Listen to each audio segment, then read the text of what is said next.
இப்ப நம்ம காமராஜர் ஐயாவும் நம்ம எல்லாருக்குமே தெரியும், காமராஜர் ஆனாலும் அண்ணா ஆனாலும் அந்த அளவுக்கு வந்து படிப்புல வந்து அவங்க வந்து பெரிய நாட்டம் காட்டலனாலும் பொது அறிவுல அவங்க வந்து உலகத்தையே ஆண்டுட்டாங்க அப்படின்னு சொல்லலாம். சோ அந்த மாதிரி நீங்க வந்து படிப்பு ஆனா வந்து எனக்கு வேணும் அப்படின்ட்டு நீங்களே வந்து புக்ஸை வாங்கி உங்களோட தகுதியை வந்து டெவலப் பண்ணிக்கிட்டேன். பட் நான் வந்து எனக்கு எந்த காலேஜும் டிகிரி கொடுக்கல. பட் எனக்குள்ள நானே என்னுடைய இதயம்ன்ற ஒரு காலேஜில் படித்து அங்கே செலக்ட் ஆகி அங்கே ஃபர்ஸ்ட் ரேங்கில் செலக்ட் பண்ணி நான் வெளியே வந்தேன். அதுக்கப்புறம் ஆனவே இன்ஜினியரிங் ப்ரைவேட் லிமிடெட்னு சொல்லிட்டு ஒரு கிரேன் செக்ஷனில் ஜாயின் பண்ணேன். அங்கே கொஞ்ச நாள் எல்லா ஒர்க்கும் பண்ணேன். அசிஸ்டண்ட்டாகவும் ஒர்க் பண்ணேன், சூப்பர்வைசராகவும் ஒர்க் பண்ணேன். அந்த மாதிரி ஒர்க் பண்ணிவிட்டு அப்புறம் என்னை வளர்த்தது ஆளாக்குனது எல்லாமே மிஸ்டர் சசிரியா தான். அவர் தான் என்னோட குரு. என்னை வளர்த்து ஆளாக்கி நல்ல ஆமாம். அதே மாதிரி மிஸ்டர் என்எம் பிரேம்குமார்னு சொல்லிட்டு அவர் வந்து vice president of heavy equipment division. So அவங்க இந்த மாதிரி வந்து பலரும் வந்து என்னோட லைஃப்பில் என்னை வளர்க்குறதுக்கு என்னோட குடும்பத்தில் உள்ள ரிலேஷனை விட தூண்டுகோலாக இருந்தவங்க வெளியில் உள்ளவங்க தான். பல மாநிலத்தை சேர்ந்தவங்க, தமிழ்நாடு, கேரளா, ஆந்திரா, கர்நாடகா, இந்த மாதிரி எல்லா ஸ்டேட்டில் உள்ளவங்களும் ஒவ்வொருத்தவங்க எனக்கு குருவாக இருந்திருக்கிறாங்க.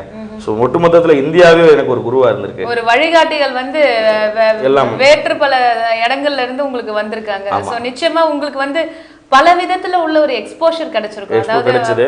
அதே மாதிரி நான் 10 மொழி கற்றுக்கிட்டேன். 10 மொழி நல்லா கற்றுக்கிட்டேன்.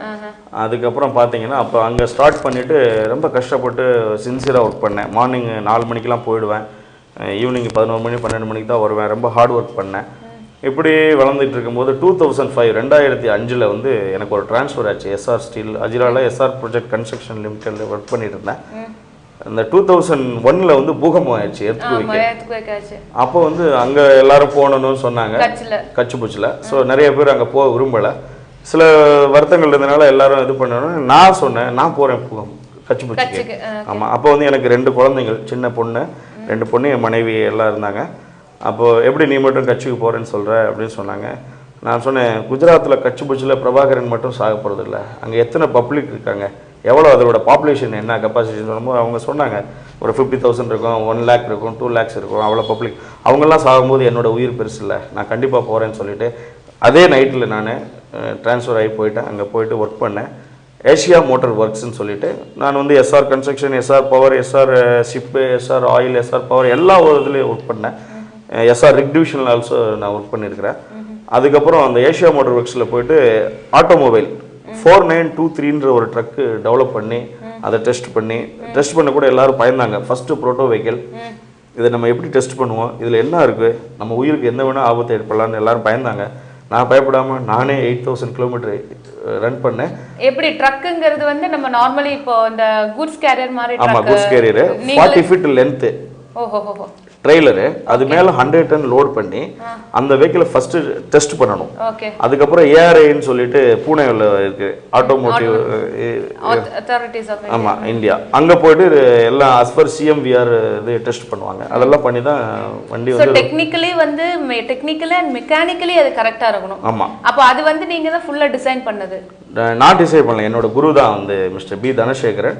அந்த வண்டியை என்னோட குரு mister P Dhanasekaran executive vice president. அவங்க வந்து இந்தோனேஷியா, அசோக் லைலண்டில் வந்து ரொம்ப எக்ஸ்பீரியன்ஸ் ஹோல்டர். அவங்ககிட்ட நான் இருந்து அவங்களோட சொல்லக்கூடிய ஒவ்வொரு இதையும் நான் பண்ணி அதுக்கப்புறம் என்னோட நாலேஜ் அதில் பயன்படுத்தி அப்போ தான் என்னை பாராட்டினாங்க. எத்தனையோ பெரிய பெரிய எம்டெக் இன்ஜினியர்ஸ் பண்ணாத கூட நீ சாதனை பண்ணியிருக்கிற அப்படின்னு சொல்லிட்டு எனக்கு கிஃப்டெல்லாம் கிடச்சிது, அவார்டெல்லாம் வாங்கியிருக்கிறேன், சில்வர் பிளேட்லாம் வாங்கியிருக்கேன். அந்த மாதிரி ஒர்க் பண்ணிட்டு இருக்க சுச்சுவேஷனில் தான் எனக்குள்ளேயே இருந்த சக்தியை ஏன் நம்ம இன்னும் வெளிப்படுத்தக்கூடாது.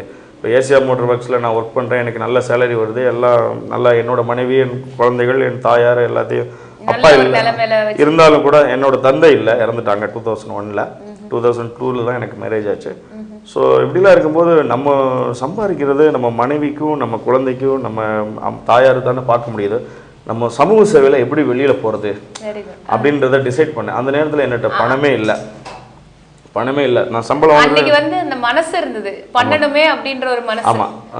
அப்போ நான் திங்க் பண்ணது ஒன்று தான், நான் இங்கே ஒர்க் பண்ணால் என்னோட மனைவிக்கும் என் தாயார் என் குழந்தைகளுக்கு மட்டும்தான் பயன்படும்.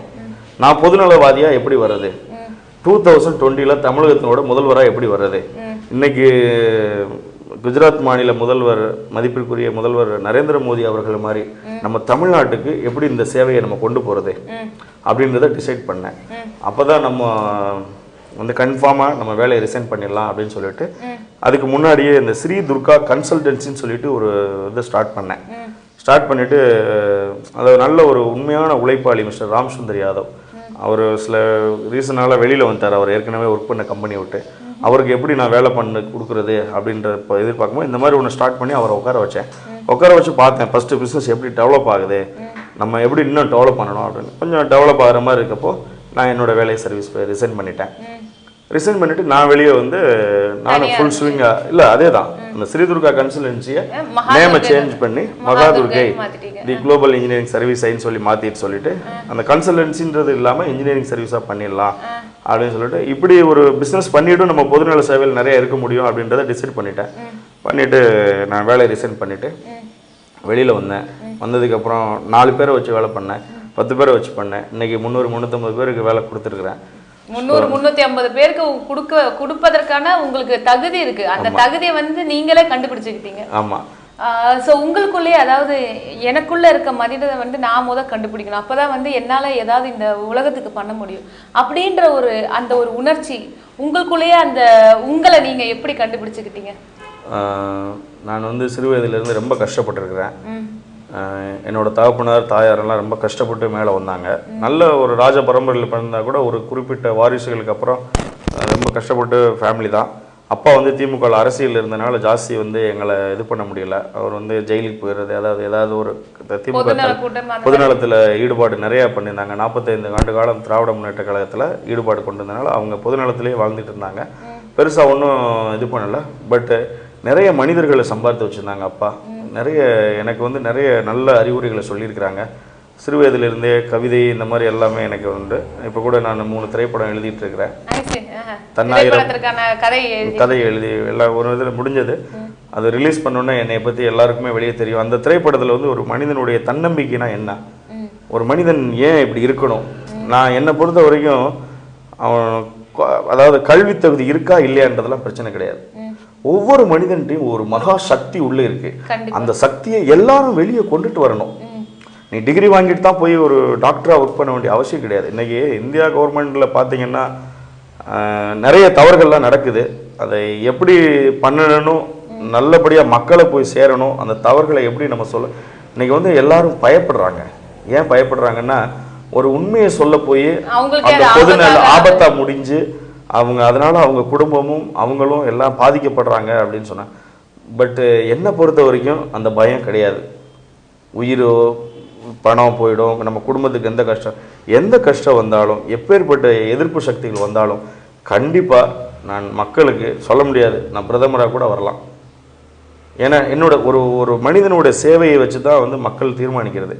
இன்னைக்கு நடந்துகிட்டு இருக்க இன்னைக்கு அரசியலில் பார்த்தீங்கன்னா நம்ம நாட்டுக்கு மன்மோகன் சிங் சார், ராகுல் சார் அவங்களாம் நல்லா தான் பண்ணிகிட்டு இருக்கிறாங்க. பட் இன்னும் வந்து சில விஷயங்கள்லாம் மக்களை கரெக்டான முறையில் போய் சென்றடையலை. கரெக்ட்.